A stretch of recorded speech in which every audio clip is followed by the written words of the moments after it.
Hello and welcome. As usual, we'll give just a few moments for folks who are online to join the meeting, and then we'll get started.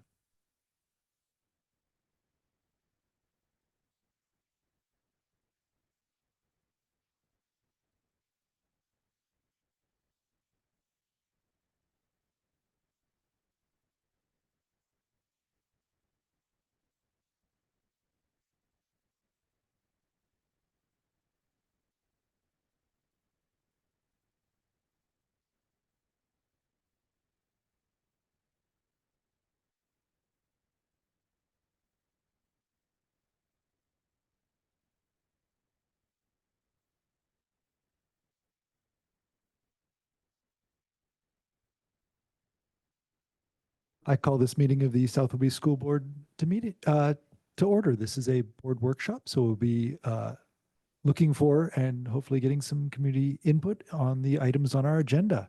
I will turn this over immediately to Director Jackson for the land acknowledgement. Thank you. We live, work, and learn on Indigenous land. This land is home to the Snohomish people. It has been a significant place for uncountable generations for people collectively affiliated with the Tulalip tribes, people of Stillaguamish, Suquamish, Snohomish, and Coast Salish ancestry, people of the Suquamish, Swinomish, Snohomish, Stillaguamish, and Skagit tribes, some of whom are now associated with the reservation at the Tulalip tribes. And they have an incredible cultural center, the Hebob Cultural Center, which is one of many of our regional resources for learning. So we do have a written land acknowledgement, which I invite you to read, but I hope that the learning goes beyond this statement. And for myself, how I'm approaching learning about and honoring indigeneity in this land right now, that for me looks like rereading the Treaty of Point Elliott, which was signed at the point in 1855. And it is a contract between two nations, or more than two. It is a contract between nations that guarantees certain rights. And in my day job, I work with an environmental nonprofit where we collaborate with tribes to make sure that their rights to functioning ecosystems are sustained today through our relations. So I hope that each of you remains curious about these relationships between and among peoples in this land and with other than human life. And thank you very much. Thank you very much, Director Jackson. Again, a reminder that this is a board workshop, so we will be looking to garner community comment and input and discussion on the items on the agenda. If you are following along on Zoom, as we do have a few folks there, please just use the Q&A function, note your name and location, and then type up your comment. And please do type up a full comment rather than just I agree, because it's likely that we will have moved up beyond the point with which you agree by the time I can read your comment. And we don't want that to get misattributed. That's all I've got for that. We'll move on next to our initial discussions, starting with a brief update from our superintendent, Dr. Moshe. Thank you. Before I get into my update, I did want to share with the board that today I received a very nice gift from a fourth grade class. In my job as superintendent, it can be thankless. It can be difficult, but sometimes students come through and make me remember why I ever got into this business. So I'm just going to read you 3 of them because I thought they spoke to me. Thank you for your support of the farms. Dr. Mocha, now it's time for me to support you.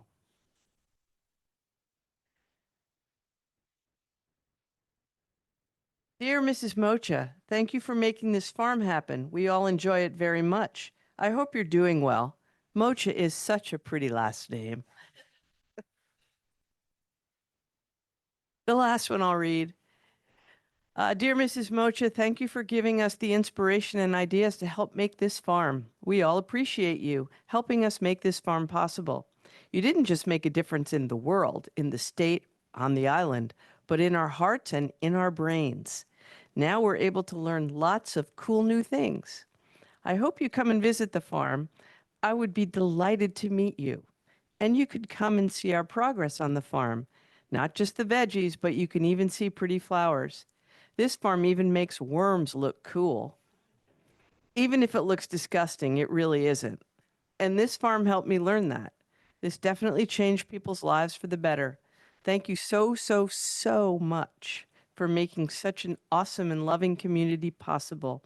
We all really appreciate it. That's why we're writing this letter. Thank you. So yes, it certainly it speaks to the heart. And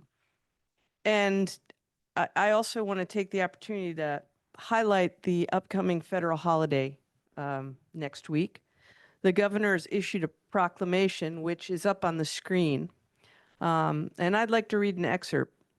Juneteenth is a celebration of the community and perseverance of African Americans.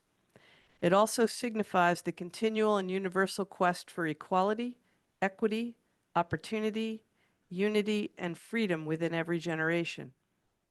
For the sake of our country, it offers an occasion to better understand inclusivity. As a district, we stand with our BIPOC students, our Black, Indigenous, and people of color students, and affirm that Black lives matter. In our quest for inclusivity and belonging, we've observed behaviors that undermine the sense of belonging for other historically marginalized groups. We also recognize June as the celebration of pride for our lesbian, gay, bisexual, transgender, queer, intersex, asexual, and all gender fluid folks. Our QIA+ crosses the spectrum of communities and include individuals who are Black and brown and white and Indigenous and people with disabilities. The intersectionality spans all of our groups. I want to ensure our students and our community that we stand with our LGBTQIA+ students. We care about you, you are loved, and you are supported. Unfortunately, our Pride banner was stolen, and students put up replacement for that banner, and they were vandalized.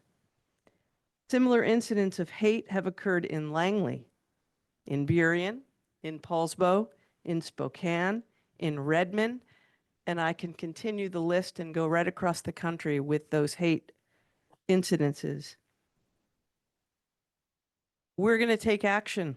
We plan to raise a new banner with our students and place it back on the fence because there's no place for hate in our community. Again, Juneteenth is a celebration of freedom, community, and inclusivity directly associated with the emancipation of enslaved African Americans in this country. It should remind us all that the dehumanization and marginalization of people has no place in our community. Thank you, Dr. Moshe. It's a clear and very strong reminder of the intersectionality of so much of our community. The importance of Juneteenth and of Pride coming in the same month. Are there any comments or questions on this topic? Lots of gratitude to Dr. Moshe and to this whole body for being here to hear that and for Joe to say that. And I appreciate that there's some community members both here tonight and also in the wings, waiting to help out, waiting to be part of an action moving forward. I'm really proud of our school district for always working toward equity, working toward justice. That's a job that's never going to end. And so here we are at this particular space and time. And so actions we can take are to put up a new banner. There'll be information about that upcoming soon. We are hoping for student input. So Callahan and Carter, I'd love to bend your ear before you go tonight and maybe, rally some youth who could be of help and would want to give their input on what that banner might look like. what might say. The school district is also highly aware that the tennis courts are pretty exposed. And so there is some, information floating around about that and how we can make that feel better and feel more secure. And so I look forward to action, and I look forward to continuing to celebrate Pride Month every month of the year. Thank you. I too just want to thank you for raising these issues to our attention, Dr. Moshe. And I want to remember how Pride was rooted in protest, and especially in the leadership of Black transgender women, and how so frequently our movement towards justice is led by those who are most threatened by systems of oppression and who have the most to place on the line by asking for a more just system. And so I think that it's really important to notice who often leads in our struggles for justice. And for those of us with identities of privilege, to lend our voices to the cause, not in any performative way, but in true solidarity. And I appreciate the ways that this district moves forward in that movement.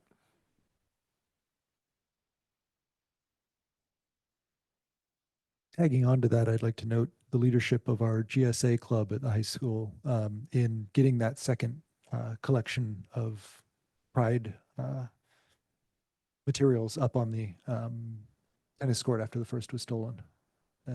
The students are leading the way, and I think that that's really important for us to look at and watch and see how we can follow. I would just like to thank Moshe and everyone for bringing this up to like the forefront of attention and stuff. This is definitely something that I know has garnered like student attention and people are working on it. I'd say if you want student input for this thing, I would direct you to directly meeting with like the GSA and what was the other one? Queer and trans. Queer and Trans Club. I think these clubs would love to like meet with people and actually hear a more direct conversation and not have me as a middleman. But yeah, just thank you guys for listening to students on this. I appreciate that, Carter. Thank you. I got to meet Maddie Pinkerton tonight, and so I will be working with her. And I also learned that James Beard is the GSA advisor, and I've also reached out to Mr. Patton, and so we have some staff already in the mix of centering kids and getting youth voices. And we're hoping also to do a public raising of that banner, so everyone can join us and be in celebration together and move forward in a better world for our kiddos who are queer or ally or just maybe sometimes feel forgotten and not heard and not seen. So thank you. And Brooke, I do know there's a few people here tonight in the audience who might want to comment as well. Go ahead. On May 31st, which was a Friday, the day before Pride Month started, the sign lady was out across the street from the high school with Pride signs, one on each side. And what was really interesting is that as the buses were coming to pick up the high school students, I think maybe one of the bus drivers noticed one sign. And I don't know if the bus driver said something to one of the kids as they were getting on the bus or how this happened. But the bus went to the elementary school, picked up everybody in the elementary school. And as they were coming by me, all the windows on my side were open. And it was like a big choir. I think the bus driver's hand came down. And there was the biggest woo-hoo that I have ever heard. And the sign lady just about lost it on the side of the road because I was so overwhelmed by the love of these kids. I just want to thank that bus driver and those kids in that bus. It was amazing. Thank you.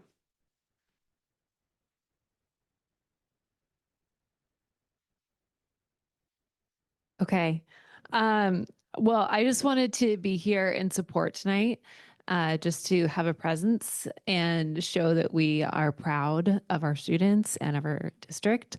So I just wanted to thank everybody for, one, bringing this up as an issue, and also being so positive about it, and just shout out our students, because I think when this happened, obviously it was disappointing, but they responded in absolutely the best way they possibly could. So yeah, the other thing I want to say is I do know from some club members that it has rattled them a little bit, and especially because we are planning to do a school celebration for Langley Pride on the 22nd. It's caused a little bit of trepidation around that. So I think this is really good to show our support. I did have one question, and under action, I was wondering what the camera situation is and if that could possibly change. And I'm wondering that not just because this is obviously an issue, it's happened twice for us, but also, as I recall, a few years ago, the BLM banner was vandalized, so twice. So I'm just wondering if maybe cameras could be an option for that. Do you want to address that? You need a mic, Scott. Thank you. Yeah, I was just speaking with our project manager this afternoon and was talking with him about when we are looking at putting lights in the parking lot out there and redoing that parking lot when that's excavated, if we could put a trench in that puts or put a separate power line in out there to the cameras, because right now we don't have a separate power line that's not associated with the lighting, which is switched. So we'd have to have the lights on all the time in order to run the camera right now. But we really want to make sure we're seeing if there's a possibility that we can put another power line in out there so that we can have a camera when that project is done. It'll be a little while, so in the meantime, we're going to address the sign and frame it and put some plywood on the back and raise it up high so that it can't be accessed. But that's the immediate plan right now. But hopefully we'll be able to get cameras out there eventually when we get the bond work underway. Thanks.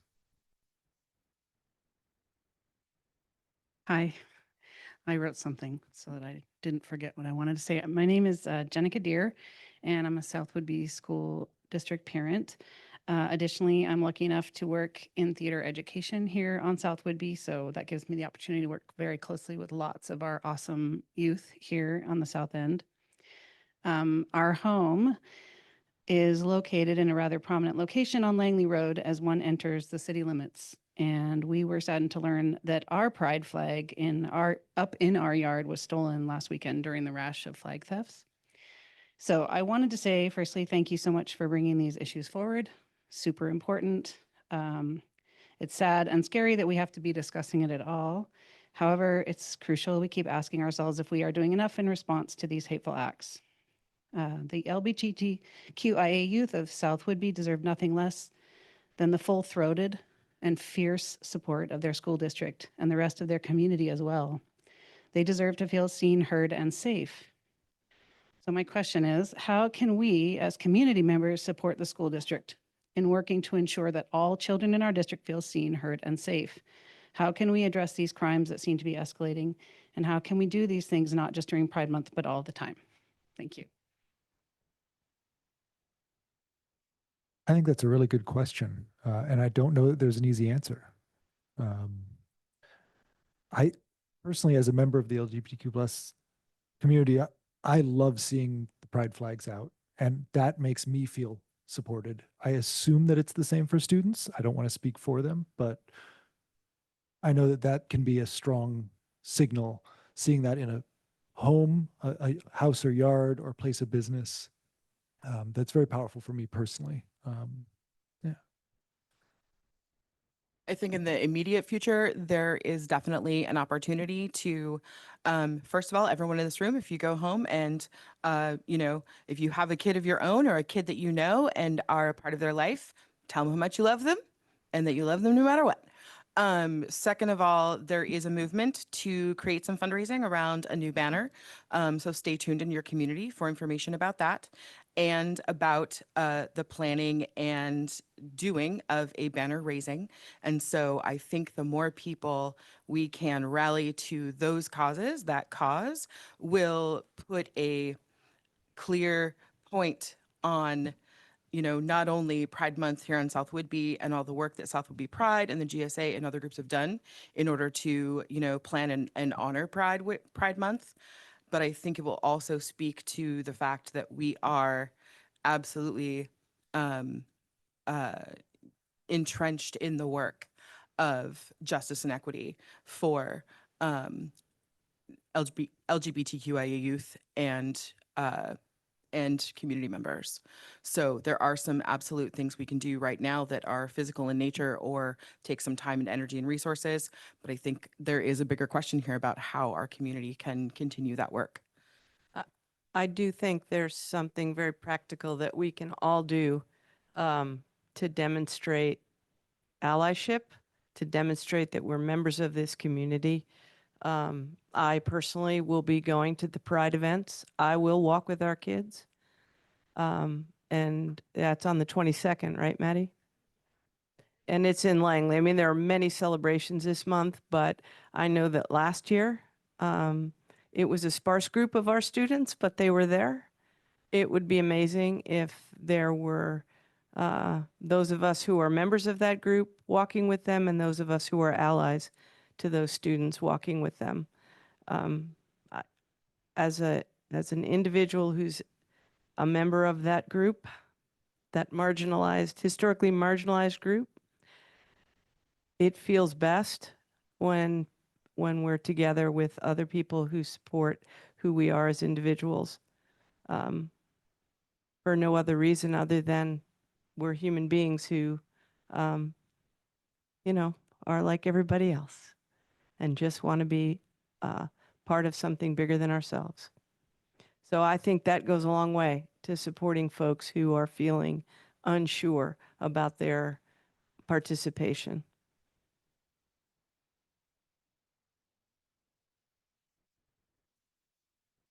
Just to kind of add to what you were saying, we're in the sort of process of figuring out what exactly we want to do.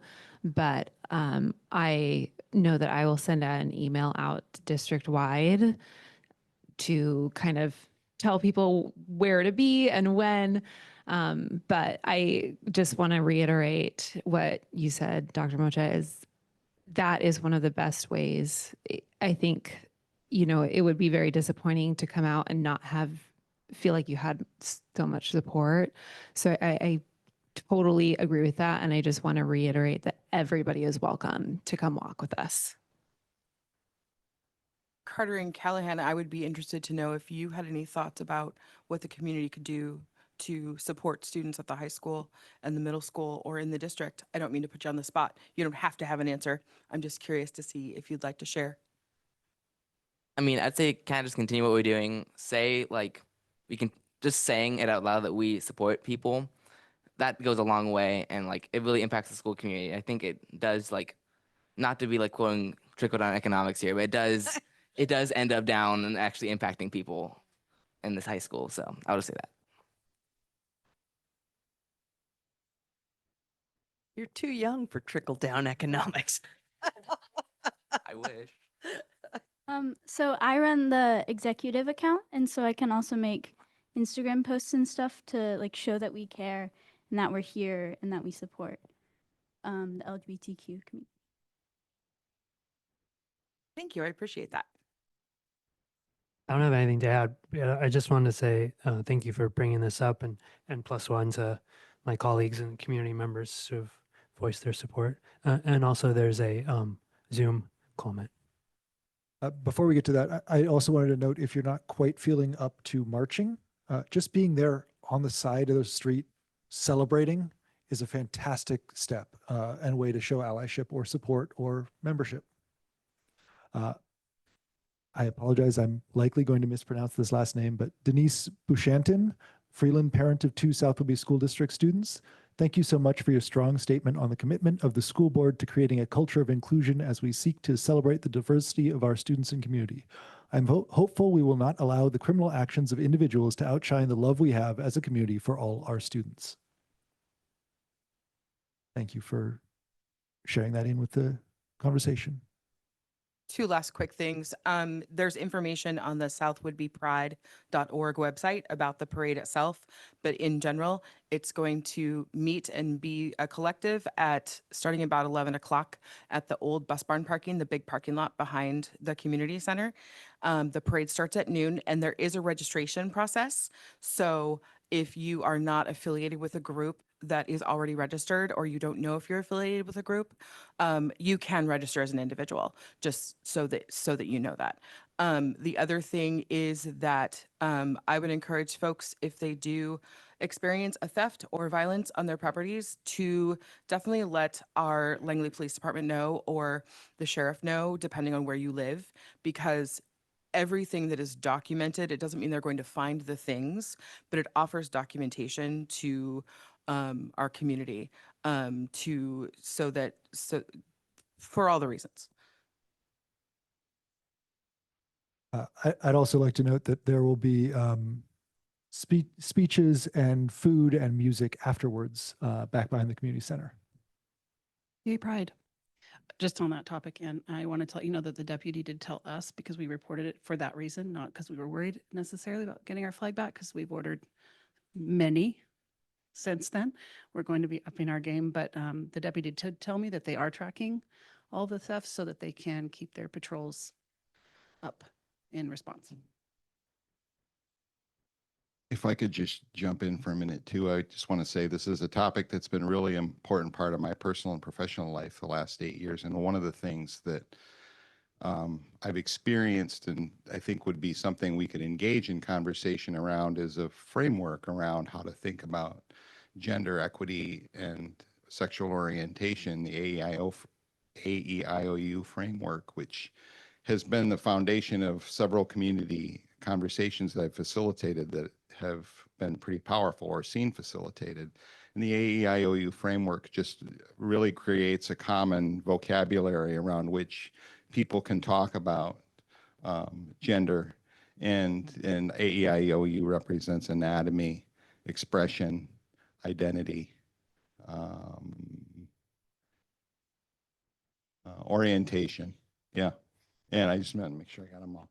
And so when we talk about those things and what they mean, it's been a way of bridging with people who have very different value systems, and having a conversation that allows people, even if they disagree about from their own value systems, a way to move forward together in community. And so if that's something that we want to think about, I think that would be something I would be happy to be engaged in, but also, I have a friend and colleague, Aiden Key from Gender Diversity, who we've worked closely together on this for many years. And that would be something that we could possibly talk about as a board, with staff, and even and certainly with students. So.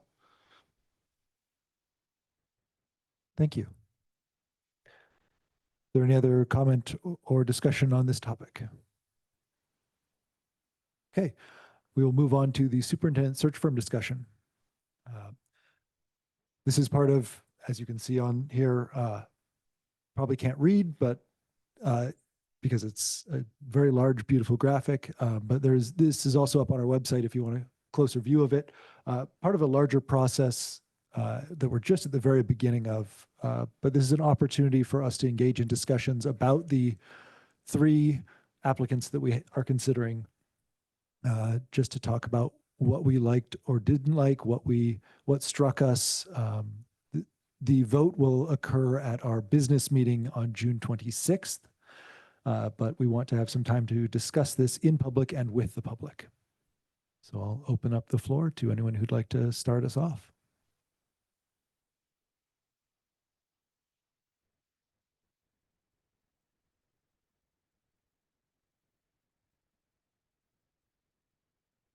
Well, I'll just start in then if no one else wants to. I've been looking over the rubric that we put together, discussing what we thought of as the essential traits and desired traits of the search firm that we were going to work with. We do have some feedback from community members who have used the survey. You will have through the 20th, I believe, to do that so that we can look at it before our meeting on the 26th. No, the 22nd, I believe, through the 22nd, that Friday before our meeting. So we have an opportunity to look at the feedback that the community provides for us. There are also survey links up on our website, I do believe, to take this. And we have some of the feedback here about how people viewed the various firms and where they fell. And so I'll just read over the essential traits just for those who don't have this in front of them, or the essential traits that we were looking at. There were 7 of them, and they were a history of values-aligned hires and an understanding of the need to fit culture, experience working with districts roughly our size, enrollment and budget, a track record of maintaining confidentiality of applicants, references from board and superintendent from previous clients, a diverse initial pool and top candidates, experience at community staff and student involvement, and cost, including placement guarantees. Those were the things that we saw as essential. And in the survey, you can rate from 1 to 5 for each of the applicants. And then we have 4 desired traits with slightly fewer points available, which are a track record at placing superintendents who are retained for 4 or more years and who can show measurable improvements over their tenure, firm staff diversity and firm and consultant values alignment with the district, skill at marketing and the vetting process, how to get the top candidates, and involvement of the district and board in narrowing down to the top candidates. Is there anything in particular that folks would like to talk about? Any of these traits that we're looking at, or any of the applicants that we'd like to look at? I have loads of opinions about all of it, but I also want to leave some room for discussion before I just start unloading my personal opinions. So, but I will say that from among the candidate firms we interviewed, I felt like, well, I'm going to share a touch of personal opinion. I felt like Alma resonated strongly around values, but I had a strong concern about their lack of comparable hires for a school district of our size. They had relatively little track record of hiring for school districts, period, and relatively little in our region and relatively little of our size. So I don't think that strong values alignment and resonance is a substitute for relevant experience. And so for that reason, I'm leaning less toward that firm and more toward the other that I felt fairly values aligned with. And I'd like to leave room for there to be discussion, but my leaning in terms of my draw towards both the essential and the preferred traits was towards Ray and Associates.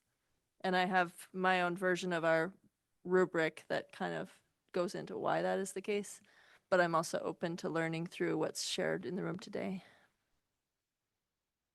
Yeah, I thought Alma had a fantastic presentation and a fantastic proposal, but that lack of track record at our size, and also the fact that their cost was almost the starting pay for a full-time employee teacher, more than the next applicant, that really, when we're shrinking our spending, that was a hard thing to get past for me also. Yeah. I agree. I'll just say to that I think some of what they offer would be a form of professional development. Mm. And so in some ways, I felt that the investment was not just in the service, but also in the learning. Yeah. So if all other things were equal, I would be able to have a discussion around the investment and whether it was worth it. But I don't think all other things are equal in the sense that that experience is a big gap. Can we briefly have that discussion? Because that was one of the things I wanted to talk about, how it's not an apples to apples.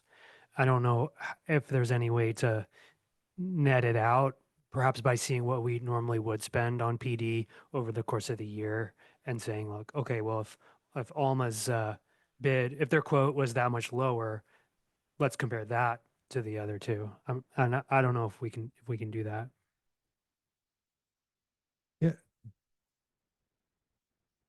If I recall, also Alma's kind of a lot of a younger company.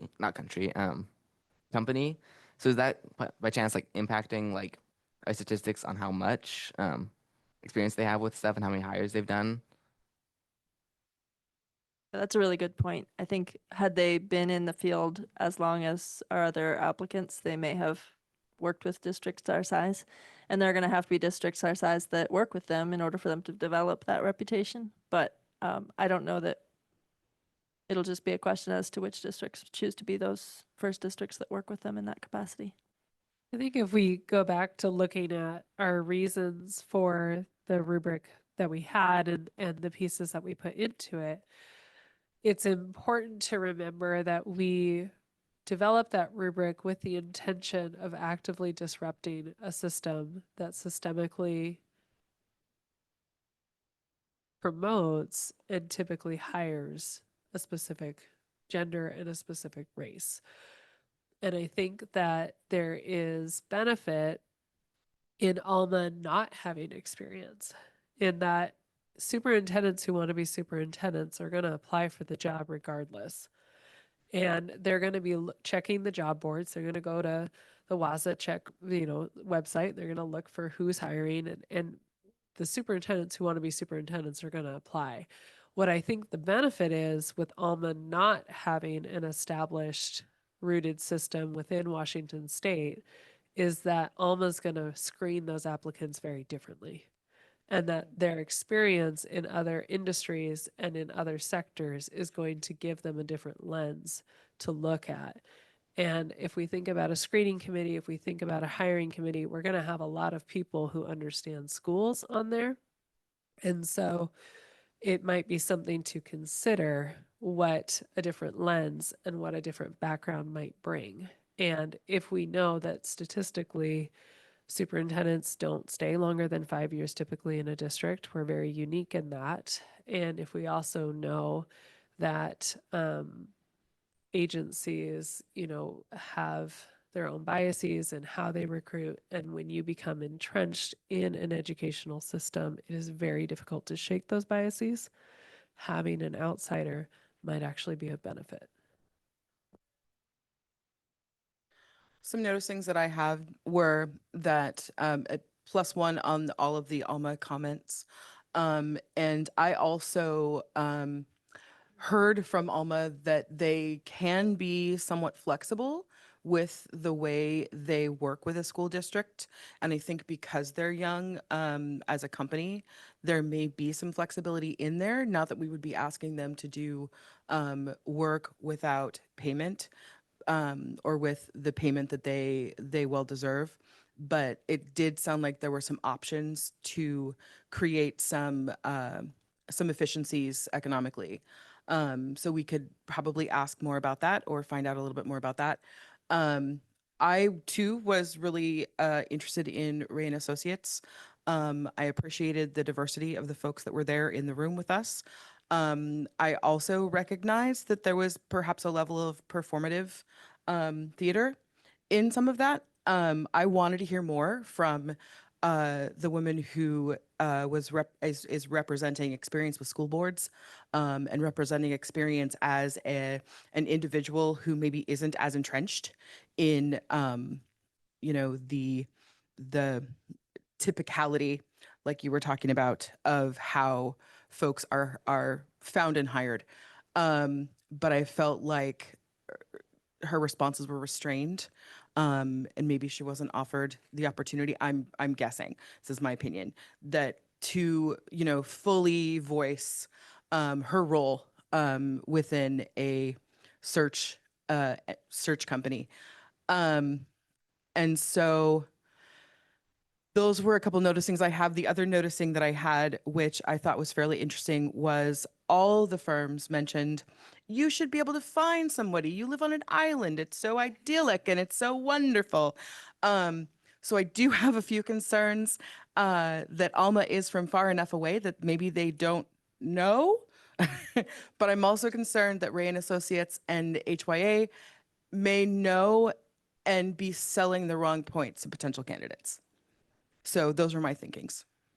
I think I would also add on to that while the company of Ray and Associates is longer standing, the people that would be doing our search have been there less than a year.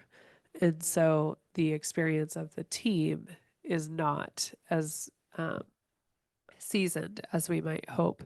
The other piece, just said my thought, now it's gone, Miss Ann. It'll come back.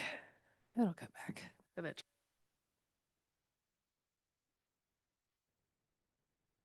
I want to recognize that oh, go ahead. Well, you've got. I remember it now. Okay. The other thing that I noticed in the presentations was I felt like Duffy's company, they seemed to be really the only company that did some research on us as a district and getting to know us. So I noticed in their presentation that they were citing things from us. And I also noticed that in their RFP. With Ray and Associates, I was very concerned with their RFP submission and with their presentation in that I don't think they actually did their research on us. And so that was also just a concern that I had was, you know, I also felt like some of the presentation felt performative because we put that in our rubric and they knew that.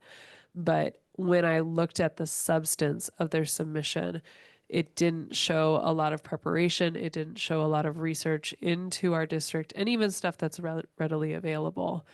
It just didn't seem like there was a lot of thought put into that. May I? I'm sorry. No, go ahead. Okay, I just wanted to bring you back to you as the board are the decision makers. These companies are there to help you gain community input on what they want in their next superintendent and to ease the process of you getting to review applications. But it's your call. If you want to review every applicant to any of the three firms, then you do that, right? So that you get your own pool and you design your own pool. I think whether or not each of the firms has their own attributes. I think the point really is more about who's going to bring you the goods. You're the decision makers, right? So do you feel like you can work with the team? Do you feel like the team is going to give you what you ask them to give you as opposed to the diversity of applicants, right? You're right. And all three firms, everybody's going to look to WASDA, but what's their reach beyond WASA or WASDA's website? Do they have a reach? Did they resonate with you? Those are the things I think that more than the firm itself, personally, right? It's do you feel like you can work with them as opposed to they're all going to give you the basics. What does any one of them give you that maybe the other doesn't give you? You know, if it's HYA, it's the length of time and experience those people have doing the job. So is that bringing you something? With Alma, it's the diversity of their and the youth of their organization. Does that give you something that you can't get from another? You know, Ray and Associates are, to your point, just as young in a sense. They're an old group, but they're giving you their youth. So I just think you're not going to get a panacea from any one of them. So it's really up to the board, right? What do you want and how are you going to gain input from your community? To that point, and I do want to note that this is open for anyone here or on Zoom to chime in also. We welcome the addition. To that point, I was actually really impressed with HYA's discussion of their community staff and student involvement and how they got that information. I thought that was a strength of their presentation. I haven't had a chance to talk to the folks up in Coupeville or their other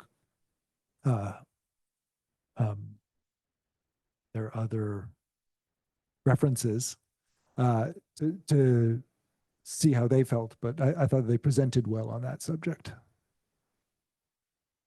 I did talk with Coopville, and they were pleased with HYA. They felt like that was a good process. Yeah, so I haven't made official inquiries to Goopville. I live with a teacher who is talking to other teachers throughout the process, and they also liked that process. To the point, Dr. Mocha, of what do we get from them that we don't get from the others? The really unique standout feature that I think Alma offers is working with the community and with the hiring committee around developing some anti-bias skills and sensibilities. And I think that as Director Greenhair and I both spoke to, it's really a professional development path that prepares people to be informed interviewers and informed selectors of a superintendent. And so I think about the lasting impact of that skill building and how that could influence other processes and practices in our district. And I think that it's worth considering the value of that work in addition to the value of the search firm service. I'll say I did like HYA. So I asked the question about student voices to both HYA and Alma. And Alma, they kind of had time to prepare for it because they heard the question when I asked HYA it. And from what I heard, what's it called? HYA, they had a really just like strong, maybe I'm thinking of the wrong one. Whatever the second one is, not Alma, had kind of a really strong student voice thing without really having to think about it, which I thought was really good. Alma also did have a strong student voice section, but it felt like they had time to prepare and really think about what they were going to say a lot more than what, yeah, the other group did.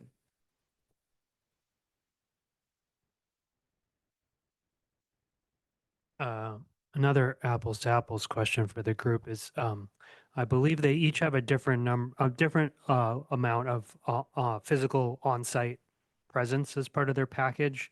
I'm curious, should that matter? If so, does that tip the scales in favor or against any of the three groups?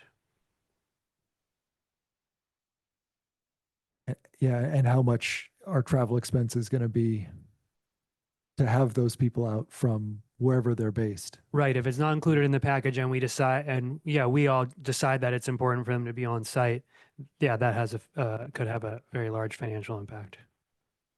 One could also look at the opportunity for professional development locally and do that work absent the search firm.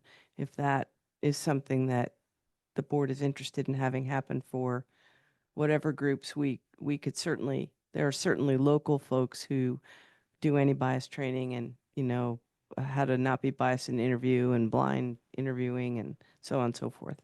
So that's another possibility to enhance whatever, again, whatever firm you pick, if that's an aspect that you want to include, if it's not already within the firm, then it can be requested or it could be done separately or, again, whatever you think would be most beneficial. I think that's a good point, Joe. And I would also add that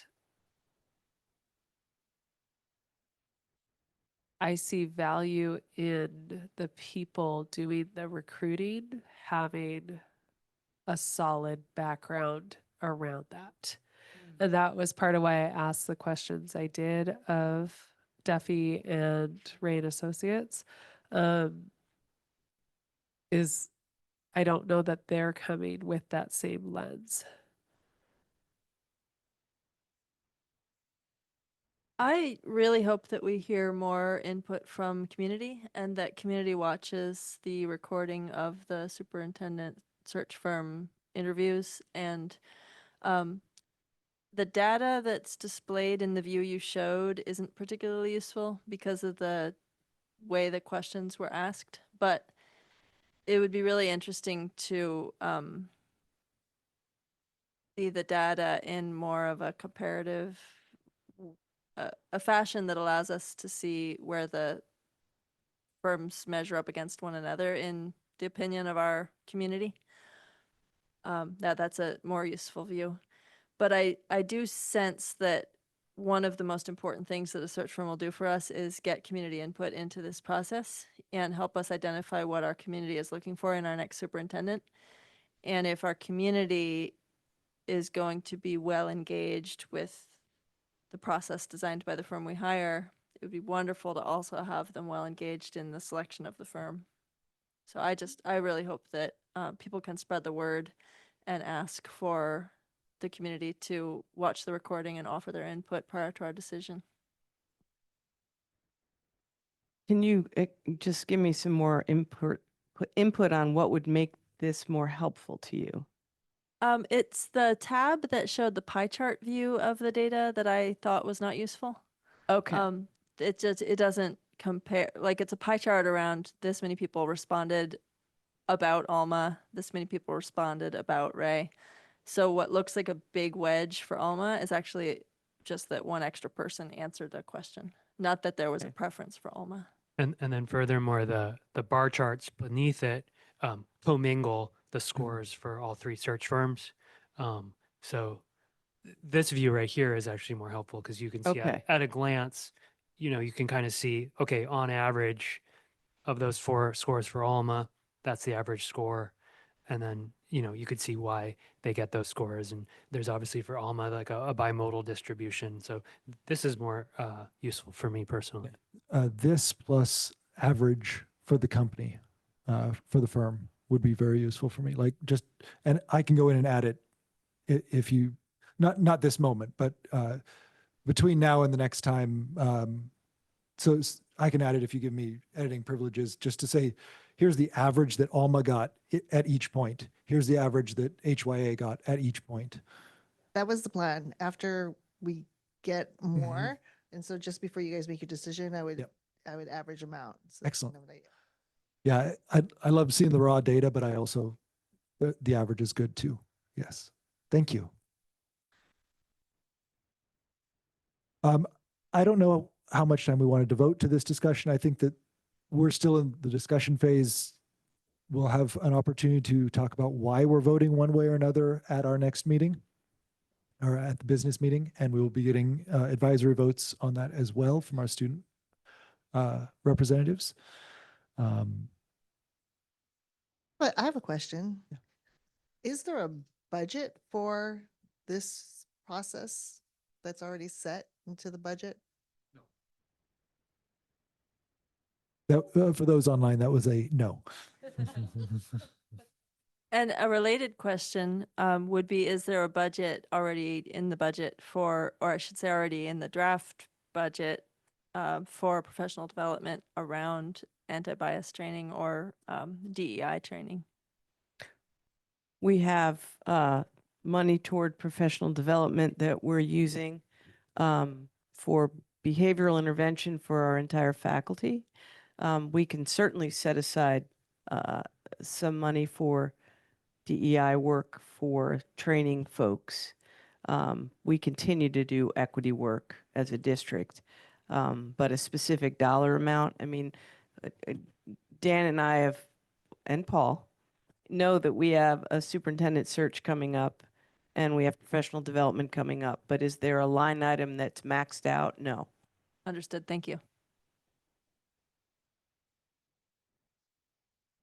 Any final comments, questions, discussion on this?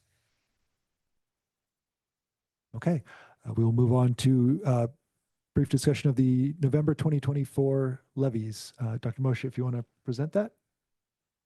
Yes. In one of his final hurrahs, we're going to have Dan talk to you about the levies to answer any questions. And it's both Dan and Paul. They've been working together for these past couple of months. So, but, I want to make sure Dan, we get every dime out of him as he leaves us. So I'm just going to keep squeezing him for more and more work. So yeah, Dan will walk us through it and we can take it from there.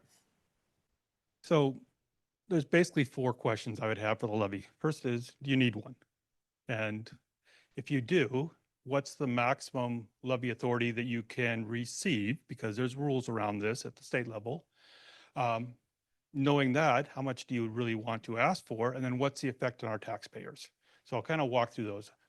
Two levies, the EP&O, which goes into our general fund for everyday operations, and the capital projects levy, which is capital and technologies, two different. The EP&O has limits on it. The capital does not. So we'll talk about, yes. EP&O for those watching at home. It's basically the operating levy for the general fund. Yeah, I I can just go meant through the whole thing, but it's really, yeah, the acronym. oh, Educational purposes and operations. it's something like that. Yeah. Programs. Programs and Yes, operations. educational programs and operations. Thank you. Yeah. Yeah. So anyways, so the first part is, if we're talking about that levy, is how much can we actually receive, which may be different than what we asked for. So it's limited by state law to one of two mechanisms. The first is a rate per thousand of assessed value, which is $2.50. So if we were able to do that, we could collect $22 million a year in our levy, which is more than our annual budget. So we are not allowed by state law to do that. We are limited to a per pupil amount. And in 2025, these are assumptions made by OSPI. That'll be $3,247.33 times the number of students we have creates the maximum levy amount that we can actually collect. We can have a levy that's larger or smaller than that, but it's the smallest of either our levy that's approved or the maximum levy amount that we have. So we try to create a levy that is a little larger than what we think we can collect. The other part of it is, what does it cost taxpayers? And I'll show you later what it means, but that's based upon the assessed value. And this is OSPI's number. I think these are excessive in their percent increases. But they're saying that in 2025, we will have $8.9 billion worth of assessed value within the South Woodby School District. So that's all our taxpayers that pay property taxes. So that directly affects the rate per thousand that you would pay on your property tax. I went back and looked at the last 10 years.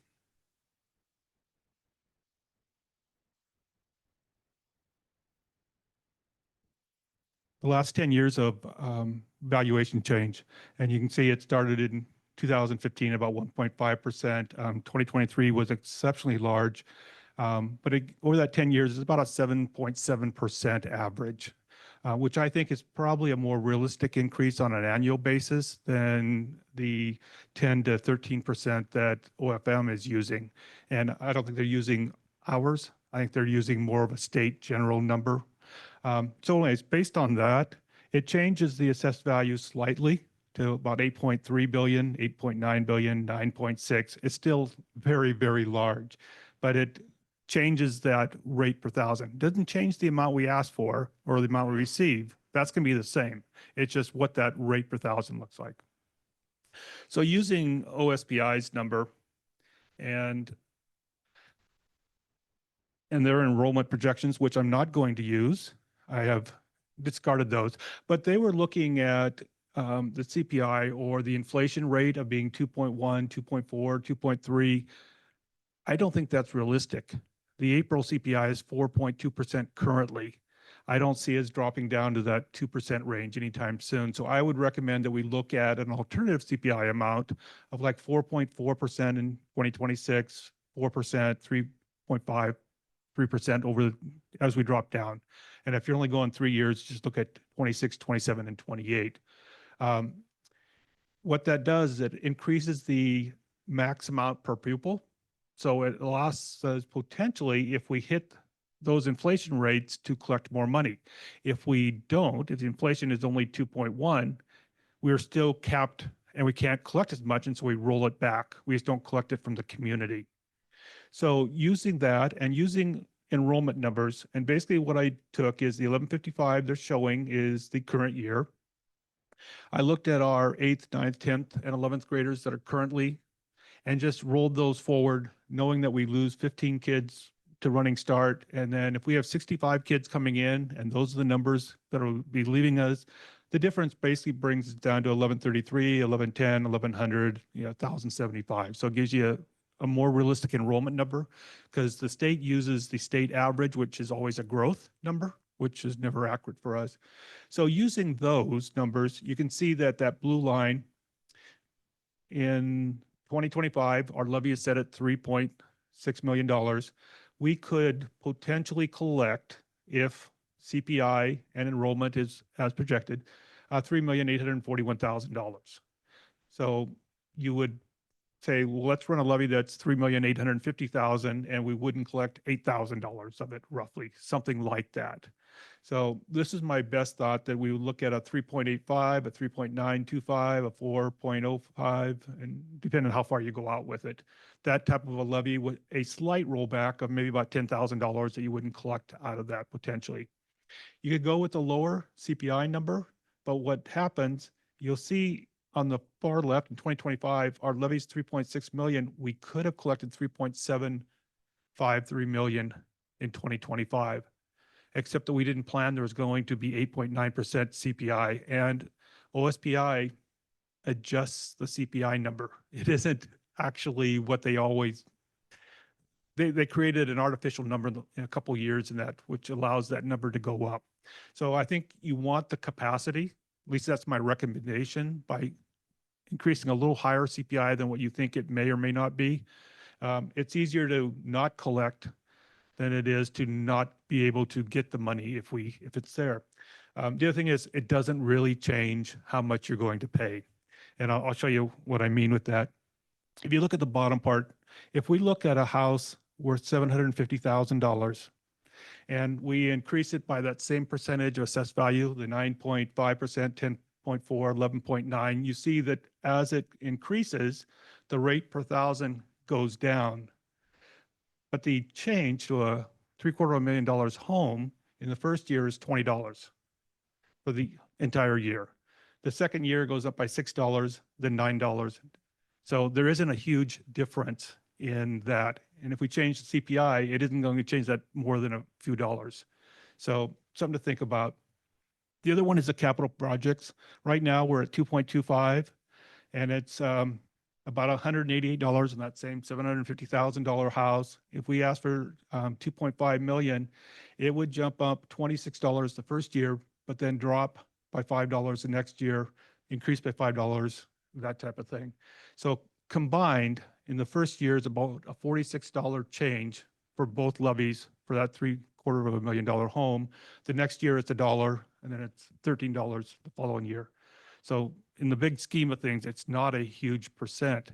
This is based on the assessed value that OSPI uses. If we use that 7.7, it actually changes a little bit, and it drops it to $41 instead of $46. It increases at $9 and then drops it at $7. So a very minor difference based on what the assessed value is. But I think the 7.7 is probably more realistic than what it is. And we can change that. If I change that 2.5 to 2.3, you're not going to see a huge change in the difference. It's a matter of a few dollars. So it's kind of where you want to go with that, but that's kind of how the levy process would work, and the dollar amounts and how the rate change that you see. Predominantly the rate per thousand will go down, but as value goes up, it probably will change that slightly. And again, it's different for every individual. I just got tax statements today, and I'm going down $4,000 in value next year, which means I know the rate's going down, which means I can pay a little less taxes, even though yours probably went up, right? Well, they do it on cycles. They don't do everybody the same year. They do it on a cycle process. So, so it's an average is what we're looking at. So a common question among voters for levies that are replacing old levies is, are my taxes going up? And is this sort of the closest we can project to the answer, which is like, yes, but $25. Yeah. So like sort of like, yeah, $25 to $40. But no. If your house is worth $750,000. And that's on a And that's, you're already paying. So we already have a current levy. This is the levy would expire. This is what would be replacing it.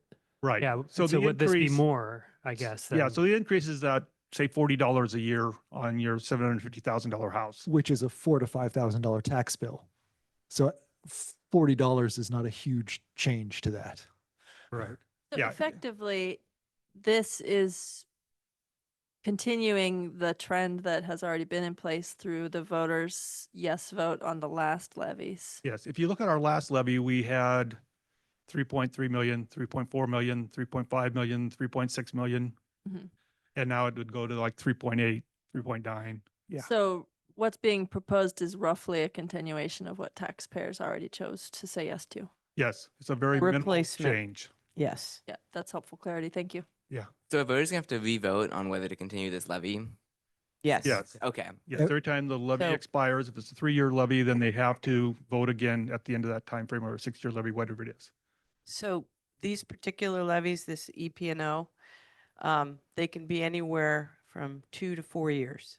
So we've been doing them on a 3-year cycle. You can elect to do 2 or 4, or stay with the 3. I just wanted to clarify, this has been typically done in February of the year. And Brooke and I talked about why. Because if we do it in February and we're the only thing on the ballot, we pay the full freight. Can we do it in November? And the answer is yes, you can do it in November on the general election. And you'll get a bigger draw, right, for people voting. The issue with this particular levy is you have to get a passed levy before the dissolution of the current levy in order to continue it.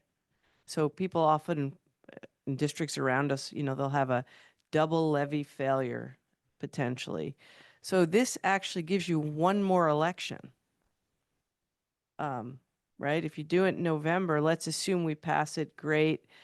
This one expires in February, the last collection being in October 2025. October 2025. The next collection, this is for February 2026. So it would give you November, February, and April if for some reason you needed it. The history in our district for the past many, many years is a very high passing percentage. So hopefully that'll continue. And the But- passing percentage we need is 50% plus 1 vote. The other thing is that if you do it in November, there's an August 6th deadline to get this Right. to the county, which means it has to be determined fairly quickly because there's a lot of process. There is a pre-ballot approval through OSPI. We would send them basically this information and say, this is how we're using it. And normally it's a turnaround in about 20 minutes. I don't know if they even read the things, but you do have that process. You have to get a pro and con committee set up. There's a lot of processing that you need So to do. the timeline for this, again, it saves you a chunk of money, which is why we're pushing for November. But we need to get our questions answered so that you can vote on this at the business meeting at the end of June, which gives us July essentially to get legal to get it to OSPI, to get legal counsel to give us the exact wording, to get to Island County, to get a pro and con committee, to make sure the deadlines are accurate. August 6th for this document, the levy resolution to be on the docket. August 16th for the pro and con statements, but August 6th for the pro and con committee to have been appointed. So timeline again, in July, we would have to have the board at their business meeting in July at latest, appoint the pro and con committee who would get their statements in within a couple weeks of that.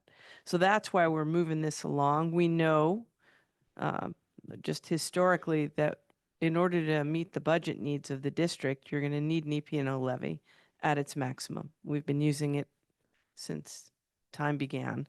And the capital levy is the next one to talk about. And that you can do up to 6 years. And the last one was a 6-year and is now expiring. So every other time we do it, it's just the EP&O. And then on the other time, it's both. And the question somebody may ask you is, we just passed a bond, why do you need a capital levy? Well, there's half of it's for technology, which is a continuing cost. But we have other buildings in the district that we're not touching with this bond. The South Campus, transportation, community center, all the other buildings, facilities we own. is not being updated with this bond process. So we're still going to have capital needs. There's still going to be things that will need to be done. So the question is, how much is the capital need? And I think it's also probably going to come up that a concern with the discussion of the bond was deferred maintenance, and people kept saying, well, why didn't you just replace the roof when it needed to be replaced? And of course, we said it was a very expensive roof that exceeds our annual capital budget. But I think it would be a nice reminder for our community that we need capital budgets so that we can do that annual maintenance that prevents these big repairs coming earlier than they would be due had that maintenance not been done. And it also covers all the small projects that aren't going to be covered by the bond. Updating signs. And so what I asked Dan to do was put it together as the 2.5 million a year for 6 years. But that's set by the board. I just asked him to show you what continuing that would look like. You can make it more, you can make it less, you can choose not to do it. So. I have a question about the number and a question about the timeline. Given that we have some staff changes at the admin level, does the succession planning for both Dan's role and your role tie into how people in the administration work with the news of levy passage or failure? If I think what you're asking me is how it's critical that we have a good financial footing for a new superintendent. So passing the EP&O is critical. A failed levy is going to make you very unattractive as a district. So it's critical. The capital improvement, of course, it's a necessary expense that, and again, it would be a replacement, so not an additional tax. But I think if that's what you're asking me, Marnie, is, if we're not on good financial footing, the succession planning, you can do all the planning and superintendent searches in the world, but it's not as attractive. Part of my question is, does being on the ballot in November increase our likelihood of A, passing? I think I heard that the answer to that is yes, because it gives us one more shot. But B, does it look great to candidates at that stage in the process? We would probably still be in the community Input forums stage of our process. Yep. Is it your understanding that would be a right time in the superintendent search process for a levy? It would be a great time, because if it passes in November, which we anticipate it will, you're good to go. You're not thinking about that in February in the heart of the search for a superintendent. Great, that's helpful, thanks. And then my question about numbers was just, Dan, in your opinion, has the levy for capital projects been right-sized for the needs in our district in the past, recent past?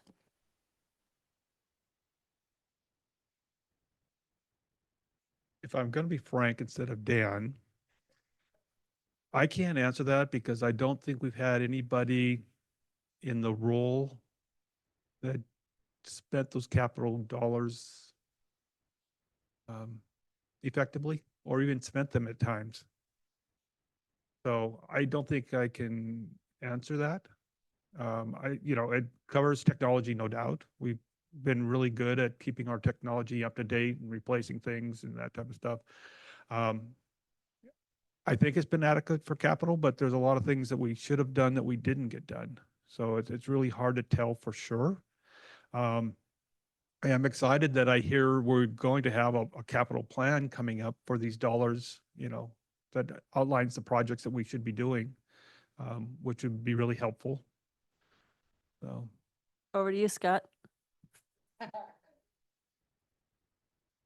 So in just a little over a month that I've been here, I had a chance to really think about the different systems across the district. And one of the things I think that's really important, as Dan was talking, that I think is a great way to frame this with the community is that a bond covers those costs that typically exceed the life of the bond, 20 years, whereas when we talk about capital levy dollars, those are paying as you go for things that tend to have a shorter lifespan, systems and components of systems that have a shorter lifespan. And so when I've been here already, just thinking about things like upgrading the water system, upgrading the septic systems across the district, looking at roofs that aren't going to be touched by the bond, but where we need to make some repairs at, say, the South Campus or the community center. And so what do we need as far as furniture so that we're updating student furniture, and eventually we can't do it all at once, but do we then look at a second stage where we're looking at staff furniture and that kind of the supplies of furniture and equipment that need to be in place in schools in the district. So what I'm saying is that there is a lot of opportunity right now to put in place systems that really capitalize on those dollars very well. And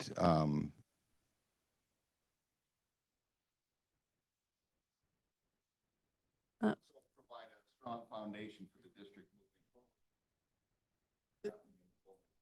We need to get a mic, not for the folks in this room, but for those on Zoom. So, so using the capital levy dollars to enhance the systems in the district that form a great foundation for the district and enhance and strengthen the work that's being done in the bond. And the opportunities are there virtually everywhere right now, because there has been a lot of deferred maintenance, but that's all work we can get on top of if we just stay at it and continue to put the money in those different places. And at the beginning, to be honest, it's going to look a little it's going to look a little scattershot because there's so much. But as things get put in place and we add more and more layers to that, to those improvements, then those things start to connect, you know, and you start to see the connection between the systems and how they work well together. And so that's kind of just what I'm seeing and thinking about right now.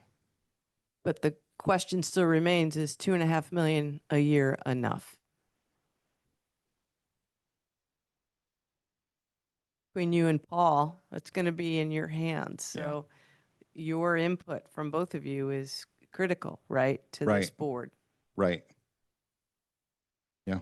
Perhaps a related question. Will the capital projects plan be ready for voters to learn about when they're making this decision, if we were to put the capital projects levy on the ballot? I think it's absolutely essential to be able to provide a list to people of what they're paying for.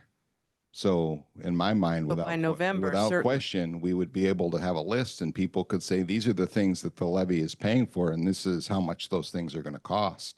Because the process of creating that plan may inform the answer to this question. Is this enough to do the most critical things on Right. the plan? Right. And I think the other piece to it is we want to think of it over the duration of the levy, and we prioritize year 1, year 2, what needs to be done now, what needs to be done in year 2, what needs to be done in year 3. And we look at that as a total dollar amount that's distributed over the life of the levy collections and layer those things so people can see year 1, this is what we're going to do. This year 2, we're going to do, and they can start to see how the district is going to grow and develop, you know, as the dollars are being used. So I think that's really important. So do we need to know a dollar amount by the July board meeting? Yes. You're going to need to know it by June. If you're having a resolution that says we're putting it out there for this amount, which, you know, I don't think Scott is going to get that information ready in 2 weeks. If he does, he's amazing. But, you know, I think you can, I think you really have to figure out, you know, what do we think it is? I think 2.5 million, you know, it's about a $25 difference on a annual home. You know, not a huge increase. As a taxpayer, I'd be willing to support that, especially if you're going to tell me what I'm using it for. And I think we have a very long list of things we can tell you we're using it for. So a question that arises for me is, would it potentially make sense to put the EP&O levy on the ballot for November and put the capital projects levy on the ballot for February? No. That gets us the worst of both worlds. We have to pay to put it on the ballot in November Fair and enough. for the Okay, election in February. got it. I had Um, go ahead. Oh, I just also wanted to observe that when we talk about improvements to the facilities that are not primarily being used as classrooms, I think about the ways to talk to our community about all the ways that impacts student experience, like the broader social supports and enrichment opportunities that are provided by the community center for students, and the earned income that's generated by those rentals for our educational programming. And then also just how nice it is to see our administration being housed in a more appropriate space at South Campus. So I think when we talk about the improvements that are coming for structures that have been shifted towards priority uses that are less classroom space, that we can still really see the benefit to students of those spaces being stewarded well. I had a question about the amount and whether it's possible to shift the amount in the midpoint of the levy to account for inflation, increases in CPI or anything like that, and if that's advisable. You can, well, if you look at our EP&O, you'll see it Yeah. increases. So Yeah. we could do the same thing with capital. You could start at some level and build as the plan's created and you need to know how to spend the money. But yes, you could have different amounts. My concern was 2.5 million is great in 2026, but 5 years from then, does that spend as much? Well, if you also look at what happens in the second, third, fourth year, there's no increase in cost to the taxpayer at all. If we just leave it at the same rate, basically, actually it decreases over time. So you could increase that with a very minimal couple dollar difference on an annual basis. So yes, you certainly could look at different amounts that looks at inflation. You can also, not that I suggest we do this, but you could do a 3-year capital and then run it again with the EP&O in 3 years. If you're unsure, but I like the idea of escalating it while the taxes don't go up. I thought our levies were like capped. So is this like a different type of levy then? Different, 2 different levies. The first one is capped. The Okay, EP&O. What's the cap on this levy then? There isn't one. Whatever the taxpayers are willing to support. We could have asked for $100 million and not had a bond, except it'd be too expensive as a taxpayer to pay for that. So the difference, just so that you know, this capital levy means it's dollars directly from the taxpayer all at once. When you do a bond, you're borrowing, and then they pay back a little every year as taxpayers. So if we asked for the taxpayers to pay that 80 million all at once, it would come out all in the first year and only in that year. So it would be a ton of money, which is why you borrow and pay back slowly. This one, you're getting $2.5 million that year and pay it back. The taxpayers pay it directly that year. And I would add that one of the reasons we agonize over the lid every year around the EP&O is that we need to pay salaries and MSOC and all the other things, material supplies and other costs, all the things that get more expensive year over year with inflation out of general education funding. And the capital projects levy really only pays for improvements and maintenance of our buildings and technology systems.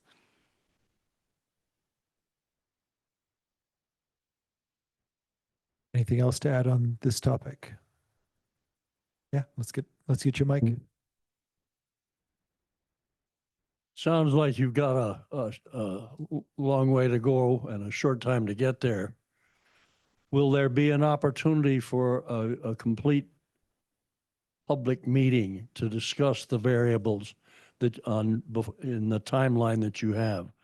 Or will this be done only here? If we need to vote on them at the June meeting, there'll be an opportunity for public comment, but not a discussion at that point. So it might be, it would likely be advisable to have a presentation on that so we can inform the public of what we're talking about. Yeah, there and will then be have a a chance for the- presentation. The discussion would come, there can be time for discussion before the vote. But that would be discussion among the board members rather than with the community. No, I mean, what I'm saying is if the board wanted a community forum Yeah. prior to the vote, you could do that, but not prior to deciding what you're putting on the ballot. Right. Yes, we could have a discussion of it after the June decision, but before the November election. My anxiety, as you know, is that it seems, at least to me, that local control is being dissipated. And the more opportunities you take to talk with the community before you make decisions, but letting us know what the variables are that affect infect your decisions is really important for the community support that you want. If you give us a fait accompli, then it feels like you're not caring very much about telling us what's going on. Absolutely understand that. I'd actually love to see a couple of options, like what you've got here, and then what would happen if we did raise the capital technology in the midpoint or by a certain percentage, so that we can have input from the community during public comment, and then we can make a choice at that point. You also, again, not to negate the expense of not having it on the ballot with everything else in November, you can wait and put it on in February and go in a different direction. It will just cost, I think it's something like $60,000 if you are the only thing on the ballot. So that's the other piece of this decision is if you go in November, you're sharing an expense that will be minimal, right? But if you wait until February and you're the only thing on the ballot, you pay for it all. Which again is almost the base pay of a starting teacher. Exactly. And the EP&O is you can't not do that. I mean, that's essential. And so is the capital, quite frankly. They're really, the amount of the capital levy, if you go with the 2.5 million, we know what we have. So I don't think you're not informing your community. What you're informing your community of is that you're continuing to do the same thing with you're renewing levies that are already there. Would the increase from 20 to 50,000 before to 2.5 million or whatever it is that just accounting for like inflation and rising costs, or is that an increase for additional like things?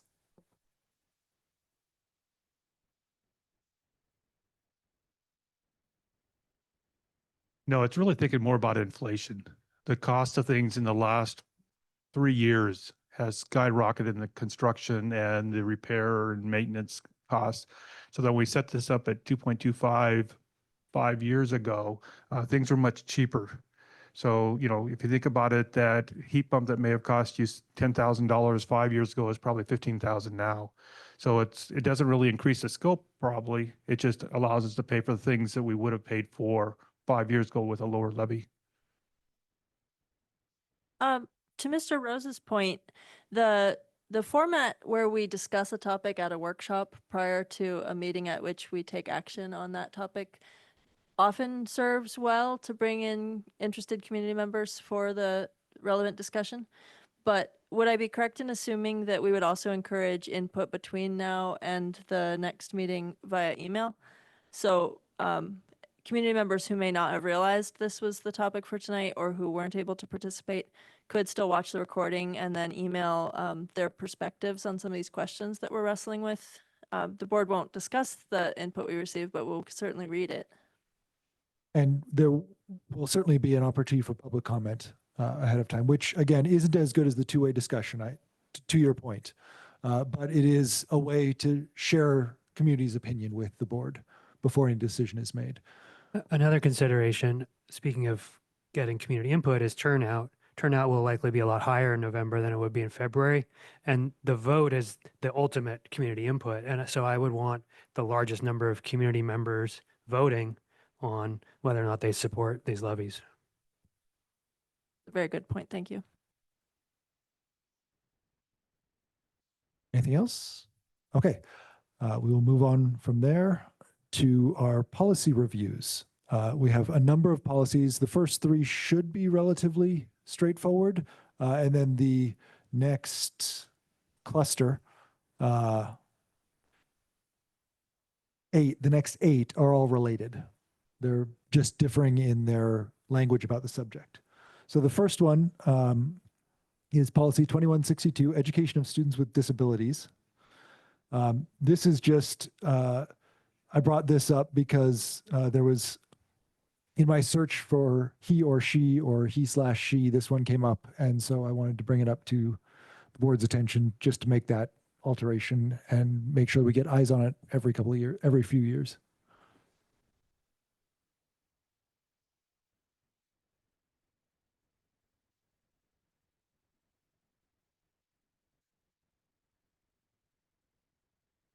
All of these are attached to the agenda if you are following along in the video later on. This is basically just to discuss that, or make sure that we are staying within Section 504 of the Rehabilitation Act of 1973, and that we're appropriately providing services for those students who have disabilities. And so this is a very legal issue. So I don't think we want to make substantive changes, but I do want to make sure that we have at the end, right before that list, there's a he or she, just make that they, and have and are in the 2 bullet points. Yeah, my reading of this policy is the district needs to follow the law. Yeah. And we do.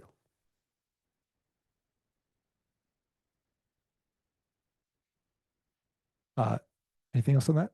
No? Okay. I am keeping a running tab in a Google Doc that I will share with Ms. McCarroll afterwards. Next is 5006, certification revocation. This is another one where there's just a couple of he or she's. I believe that, and some capitalization of Office of the Superintendent of Public Instruction. And adding marijuana to Yeah. controlled substance since it no longer is, but Since it's no longer illegal, it's now controlled. Yes. Also, I noted the addition of including but not limited to, which is usually pretty important because you never know what loophole somebody might try to squirm through. Yes. Are the red changes from WASDA and the yellow from us? Is that how to interpret this? Yes. yes. Thank you. So I've only been highlighting the ones that we want to change to their changes. Anything else on that one? Okay.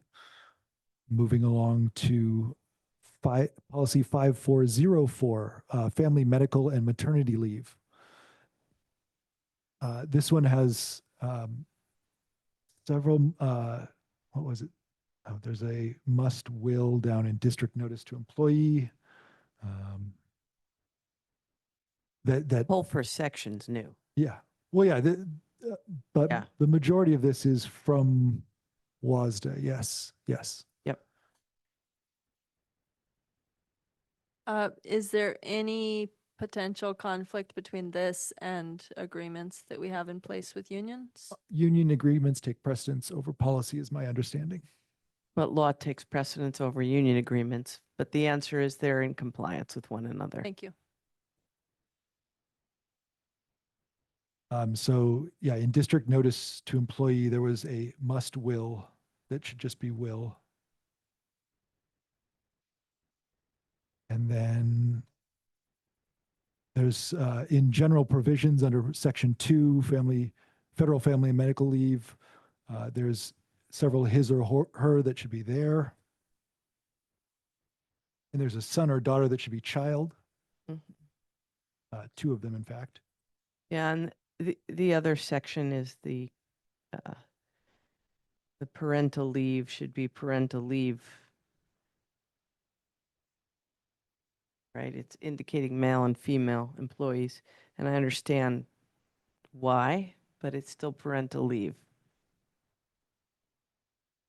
Yeah, under birth or adoption, it says Mhm. the district will grant leave under the same terms to male employees as is available to female employees. I'd like to just say to all employees. Yeah.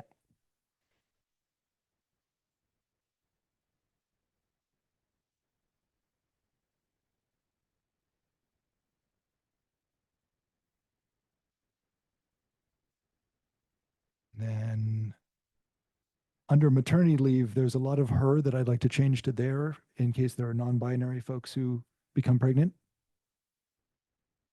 So there's a large number of them there that I'll get to Christy to update. And there is a floating 1 in the list. Would it be appropriate to replace the term maternity with something like gestational and parturition leave or something? To have a non-gendered reference to the act of giving birth? I would want to know what the law refers to it as, so that we're using the same term. Fair enough. But that is a good question that I'd like to check in on.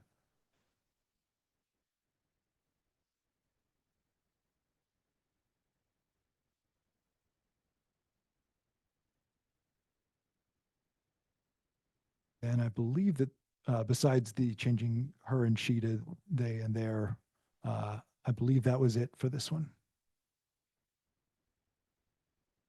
I'd also like to mention real quick that there is a public comment or thing on Oh. the online. Thank you. I hadn't checked back there in a moment. Lori Johnson Langley, the current language used is cannabis rather than marijuana. The previous one had both. I think we can certainly put cannabis forward rather than marijuana. Thank you. Thank you for the expert input on that. I'm going to go back real quick and make sure that I have that updated, and then we can move on to the first of our cluster.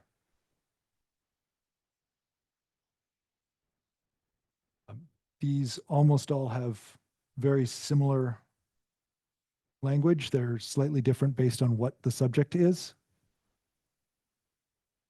Mr. Patton, do you want to take the lead on this one? Thank you. Yeah, they all are the same policy, just different disciplines. I just wanted to share that we've been doing this for the past several years at the high school, following the RCWs and WACs surrounding basically the mastery-based credit. But what we see, there's really 3 categories of students that will access that. Credit retrieval. Also, we have a large number of new students coming in, maybe as juniors or seniors, from different programs, could be out of state where graduation requirements are different. They could be a homeschool student who wants to come in their sophomore, junior year and get their diploma from South Whidbey High School. Some things, I don't know if the board is aware, probably the biggest thing we use is our SBAC for our English language art state tests as sophomores, and also our math tests. Those, you can use those, and we've done this before, where a sophomore student may pass ELA, but be deficient in their credits and didn't pass their 9th grade or 10th grade English. You can actually use those as 9th grade credit and a 10th grade credit. For math, you can use them as an algebra credit and a geometry credit. The science tests that our students take as juniors can also be counted as a science credit. And there's various assessments that, am I breaking up?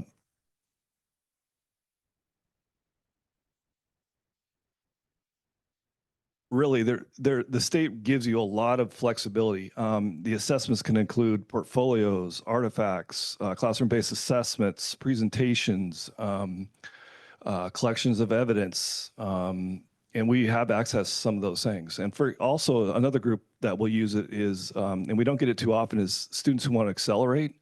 They can challenge a course, and we could do an assessment such as, say they want to challenge Algebra 2. We can give that student the Algebra 2 final. If they pass 70% or higher, we can give them a credit for that also.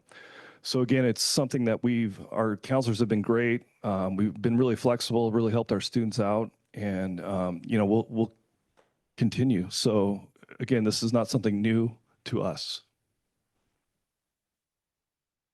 My assumption is that with the 4-period day, we have an opportunity for our students to take more classes over the high school career than some districts can offer.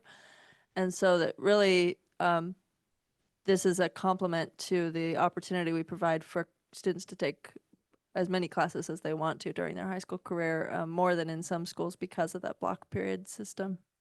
Is that correct? That's Absolutely correct. And you bring up a great point is, so if we get a student from in-state, a new student who is on a 6-period day and only 24 credit graduation requirement, they come in as juniors or seniors, they're behind.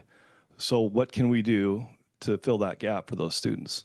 So really, we've had students, from trimester systems. And so again, it's with that flexibility that we have, we can keep students on track.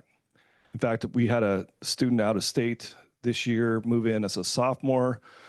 Halfway through the year at the semester, they were on a 6-period day, year long, couldn't fit an English class in, 10th grade English, but passed the SBAC. So they get the credit for English 10. So again, a lot of flexibility. Great, thank you.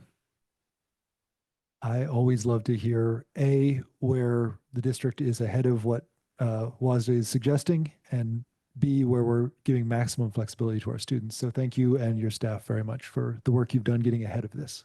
Another fun fact, and we haven't accessed this yet, is the state also allows you, say a student doesn't take Algebra 1, but they take Algebra 2, which again, real rare, hasn't happened. They can also get credit if they pass Algebra 2 for Algebra 1. The same thing with, and we did have a student who, with a portfolio of work, we put that student in advanced art from their works. That student doesn't need the credit, but could also get a beginner's art class credit. So the state allows that too. Excellent. Any comments, questions? The only change we're suggesting is adding guardians to families. I just really appreciate how this matches a practice in much professional hiring, which is to use lived experience as comparable to accredited educational experience. And I think that this is a nice demonstration of how a student can come to an understanding of subject matter through many channels, and only not all of those channels are in the classroom. But I really appreciate that we can congratulate them on their achievements regardless of how they learned.